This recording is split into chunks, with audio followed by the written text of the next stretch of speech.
Are you out of your freaking mind? It was the day we buried my dad, Liam. I practically shrieked into my phone, hardly recognizing the sound of my own voice.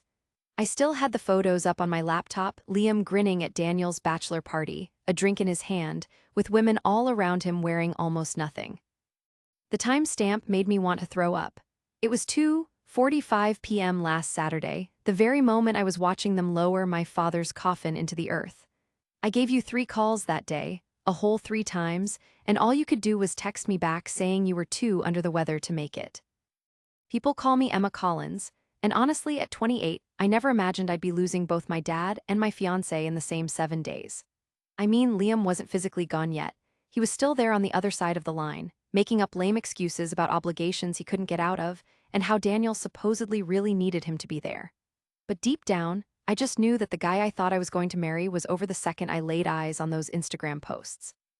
Honestly, the partying and the women weren't even the worst of it. It was that look of total happiness all over his face while I was experiencing the absolute worst day of my life. I was sitting right there at my kitchen counter, still bundled up in one of my dad's old sweaters that I practically hadn't taken off since he died, just staring at the 3-carat ring on my finger that suddenly felt like it was burning a hole right through me. "You're not getting it, Emma." Liam's voice took on that know-it-all tone that I'd been hearing a lot more of lately. "Daniel's my best friend, you know. It was his last chance to really celebrate before settling into married life. Dad, unfortunately, had already passed away.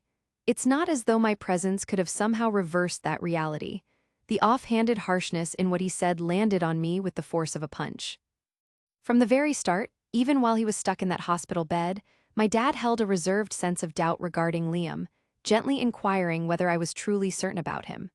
"Sweet pea, you'll eventually realize who he truly is," he'd remarked with a knowing expression.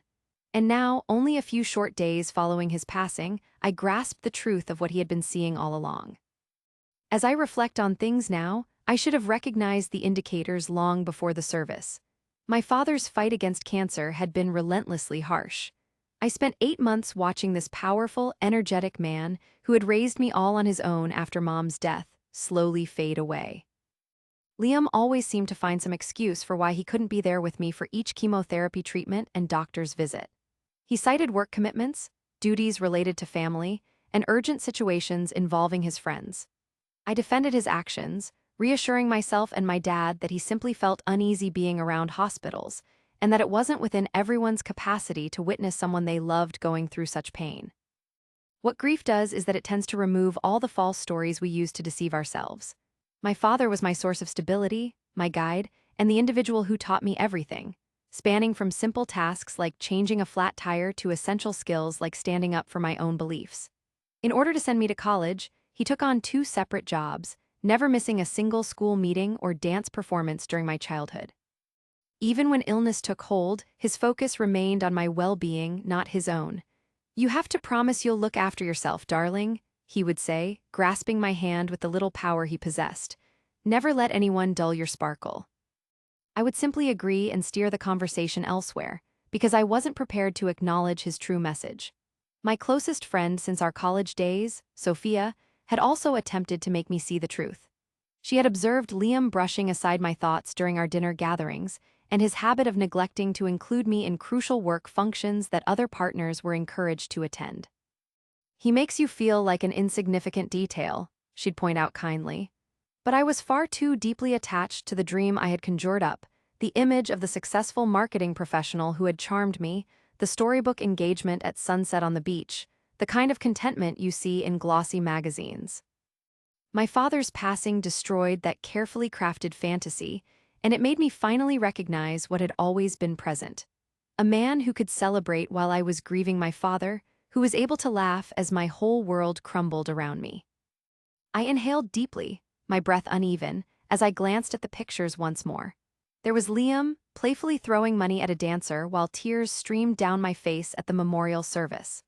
Another picture showed him carrying Daniel on his shoulders in a swimming pool at 4 in the afternoon, precisely when I was fighting to maintain composure during my father's speech.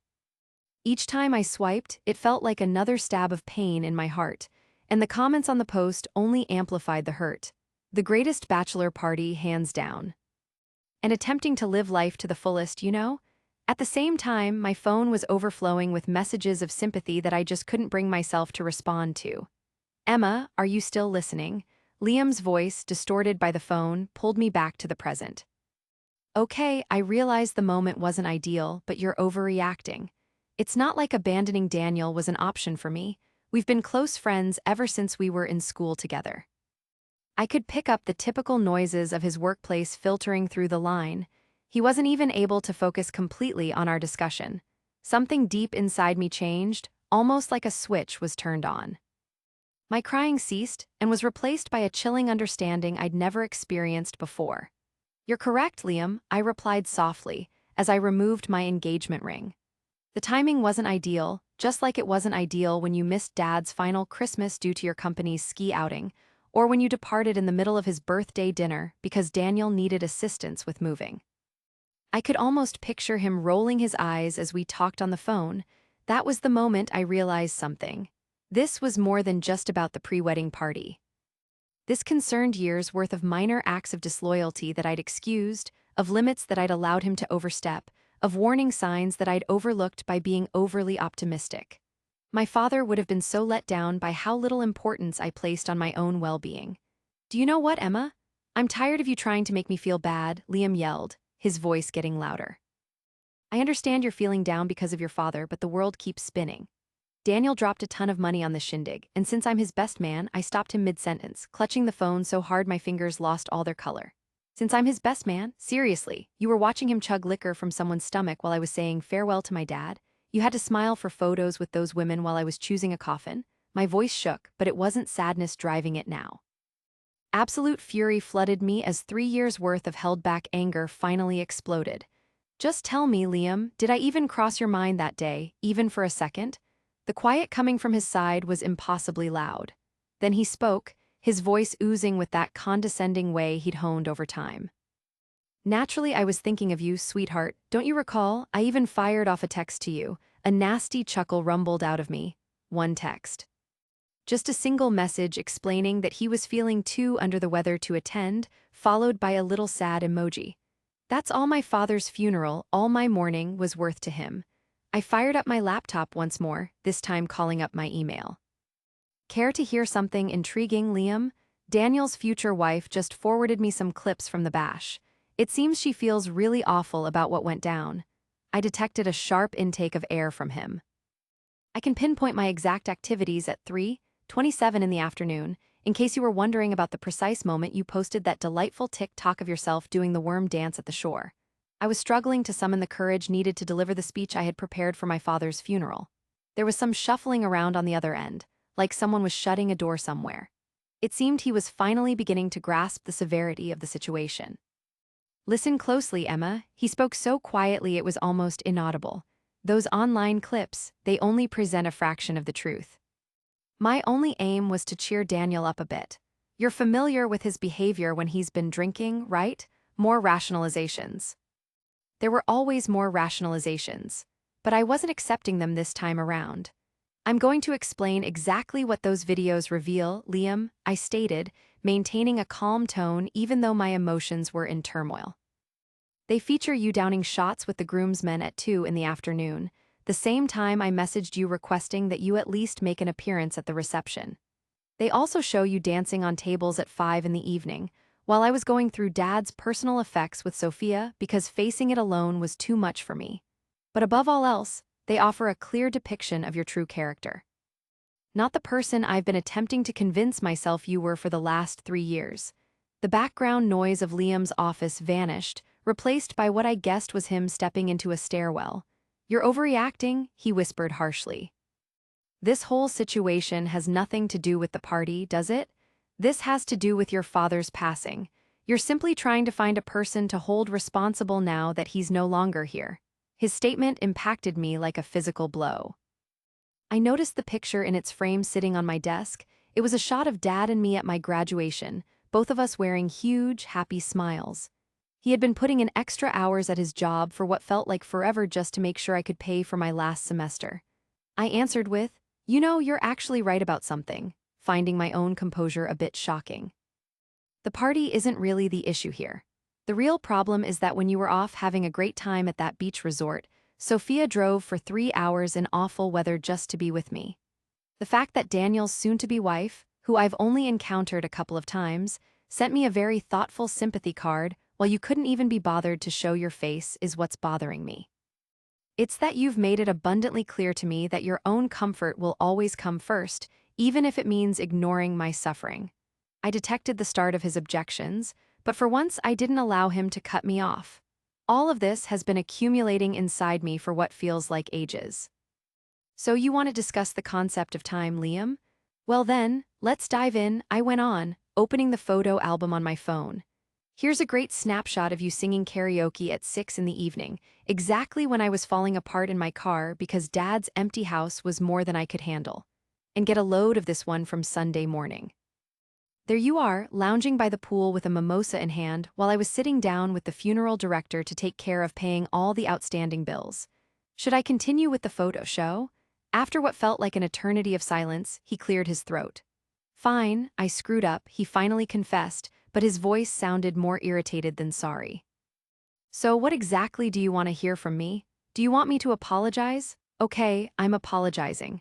But you can't just discard 3 years of us being together because of a single error in judgment. Just think about our wedding plans and the home we discussed purchasing. Are you truly prepared to forfeit the life we were building together just because I screwed up once?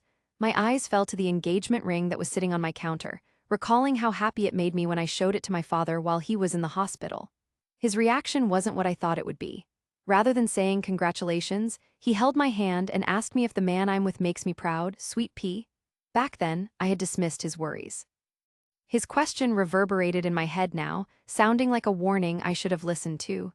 You're correct as usual, Liam, I said in a low voice. A single misstep should not be the end of a relationship. However, it's not like this is just a single mistake, is it? Instead, it's simply the first instance where I've had the strength to recognize all of them for what they are. What exactly are you trying to say? The condescending tone had left Liam's voice, and a sense of something more like panic had taken its place. I took the ring into my hand, turning it over one last time. All those evenings I'd spent admiring how it shone, picturing the future we would share, now seemed like memories from a completely different time. A time when I was less strong, more vulnerable, ready to take whatever small displays of affection came my way and call it love. What I'm saying is, the last thing my father gave me was the ability to see things as they really are, I responded. And then I dropped the ring into an envelope along with the photos I'd printed of Daniel's fiancé from her social media accounts. My father dedicated his life to demonstrating to me what authentic affection truly entails, being present when necessary, prioritizing my joy over his ease, remaining steadfast even during challenging times, especially during those times. My voice wavered a little, but I kept going. And Liam, you've spent the last 3 years proving to me the complete reverse.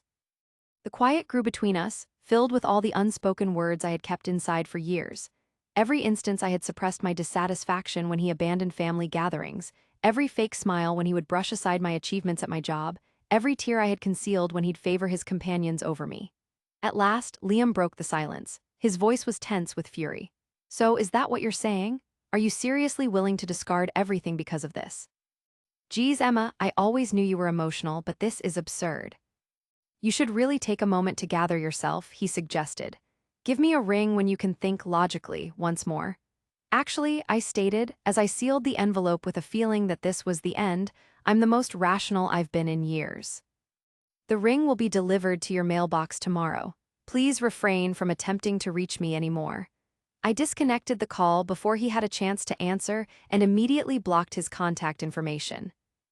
Although my hands trembled, my thoughts were sharp and focused. My father's words reverberated in my mind. Eventually, you'll see his true colors, darling. Even though tears were streaming down my face, I smiled through them. You were correct, Dad, I murmured softly. You were right from the start. The following weeks seemed to pass in a haze of sympathy cards, kind meals from the people next door, and a complete lack of communication from Liam's family. I was really expecting him to put up more of a struggle, to come knocking with huge apologies and even bigger commitments. Instead, I just received a string of increasingly irritated messages from his sister, saying I was shattering her brother's spirit and only thinking about myself. I added her to my block list as well, but Sophia basically lived at my place those first few rough days. She'd stop by after her job, bringing dinner and a willingness to listen, just hanging out with me as I switched back and forth between weeping about my dad and getting furious at Liam. The absolute hardest thing to deal with, you know what it is? I mentioned to her one night, bundled up on my sofa wearing my dad's old sweater. I still run across things that make me want to share all this with my dad. Every time something occurs, my initial reaction is still to reach for the phone and call him. All she did was nod, aware that some sorrows don't require fixes. They simply need people who can see them. The real moment of clarity came when I began the process of clearing out my dad's home. I discovered a letter in his office that he'd written to me not long before he died.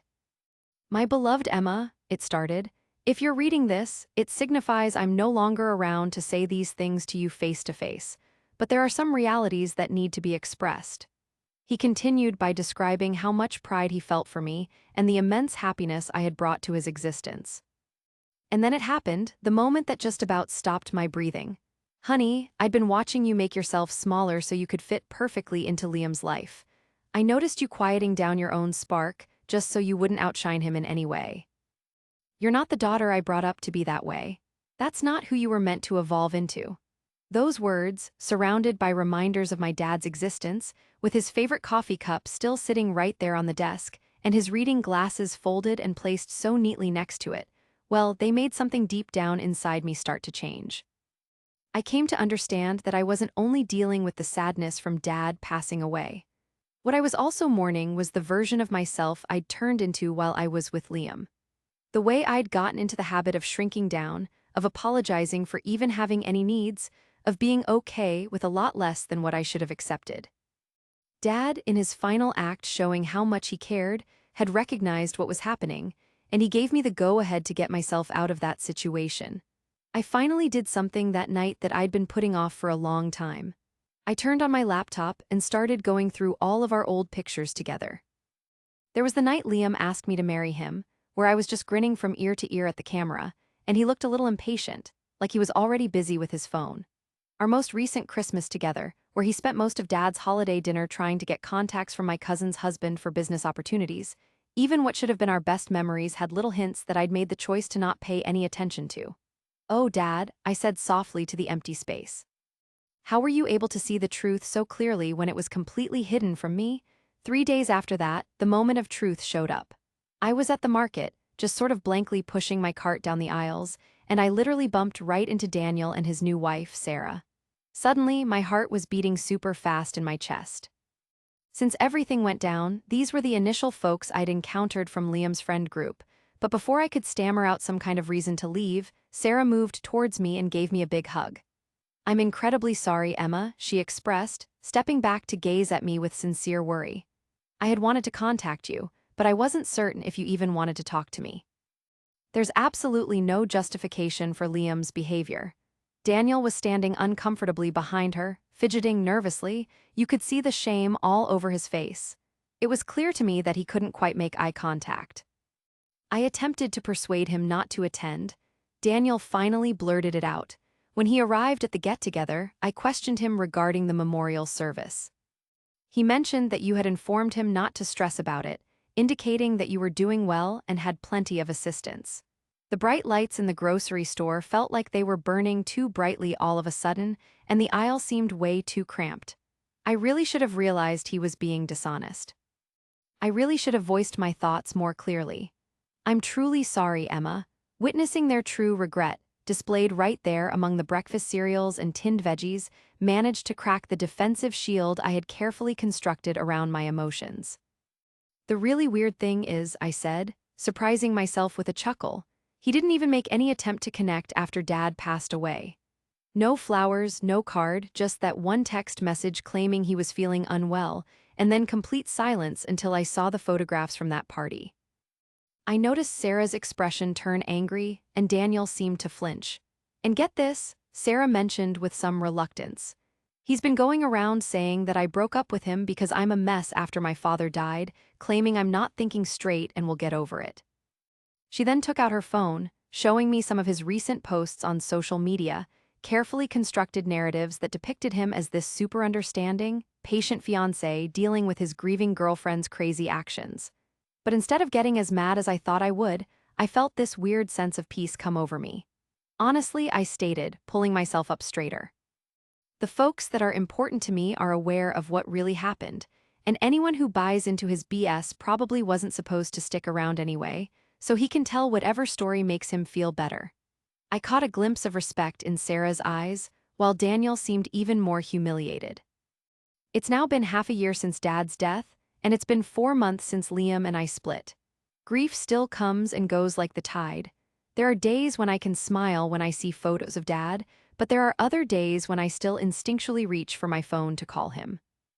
Although, as for ending things with Liam, that heartache disappeared much quicker than I thought it would, and it was replaced by this increasing feeling of independence that I didn't even realize I was lacking. I found his old leather-bound journal when I was sorting through the last of Dad's belongings last week. On the very last page, he had written something that made me both laugh and cry. My Emma has possessed an inner strength far beyond her own awareness throughout her entire life. The toughest experiences we face can actually be blessings we don't recognize right away. They're opportunities that reveal our true character and, equally significant, the true nature of the people around us. Beside the writing was a small drawing depicting a butterfly emerging from its chrysalis. It was precisely the type of understated insight my father had always shared with me until the very last moment. Gazing at that little drawing in this moment, I understand that's precisely what transpired. The death of my dad shattered my heart, but it also served to release me from the hold Liam had on me. Frequently, it's our most profound sorrow that allows us to uncover our most profound resilience. And that's why I'm here now, having gotten through everything that happened. Changed, yet feeling more authentically like myself than ever before. Heartbreak has a way of emptying you out, creating a void where honesty can take hold and flourish. The passing of my father was without a doubt the most devastating thing that's ever happened to me, but it also provided me with the lucidity to end a relationship that was never genuine affection at all. The persistent pain of him not being here is a burden I bear daily, yet it doesn't feel like a weight holding me back anymore. Rather, it serves as a constant prompt to recall the wisdom he imparted, to prioritize my own worth, to insist upon true love, and to never allow anyone to diminish my spirit. Liam is now in the past, and along with him went the ring, the photographs, and the carefully constructed facade of the life we shared. What took their place was infinitely more valuable: serenity. I've resumed the practice of writing in a journal, making use of the notebook I discovered amongst my father's personal effects. Turning each page seems like a move in the right direction, a chance to get my voice back. This evening, I'm relaxing on my father's porch, observing the sunset descending past the peaks, the heavens displaying shades he'd likely describe as ideal for angling. It's been a while since I've experienced this feeling, but it's surprising. There is hope. Existence doesn't merely continue following heartache, it discovers methods to flourish. Even when shadowed by bereavement, even amidst the devastation of affection that's turned sour, an opportunity for advancement exists. And now, sitting here and feeling cozy in the familiar fabric of my dad's worn sweater, I'm absolutely sure of something. I am prepared to evolve.